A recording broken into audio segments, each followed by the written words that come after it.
mas mababang 2026 national budget kaysa nga sa National Expenditure Program na 6.7 trillion pesos. Ito ang gustong itulak ng Senado ayon kay Senate President Tito Soto. The single most important piece of legislation that we must pass is the budget. We need to pass a 2026 clean budget under my watch. As far as the Senate is concerned, that is my primary objective now. Kaya yung mga ganyang mga issue, I don't allow it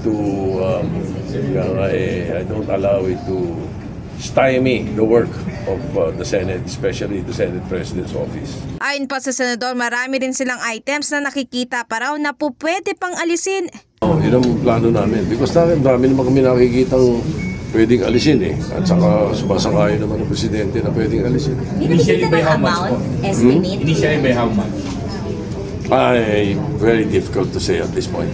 Ang magiging budget deliberation ay inaasahan namang mangyayari mula Lunes hanggang Biyernes. Maalala una na nga sinabi ni Senate Committee on Finance Chairperson Senator Win Gatchalian na plano niyang isponsoran sa plenaryo ang General Appropriations Bill sa darating na Miyerkules o sa November 12. Samantala ginarantiya naman ni SP Pro Tempore Ping Lacson na handa naman din sila sa Senado na tanggalin sa 2026 national budget ang mga alien at turo-turo items at maging ang mga unprogrammed appropriations na hindi nga konektado sa mga foreign assisted projects. In the heart of changing lives, ako si Brigada Ann Cortez ng 105.1 Brigada News FM Manila, The Music News Authority.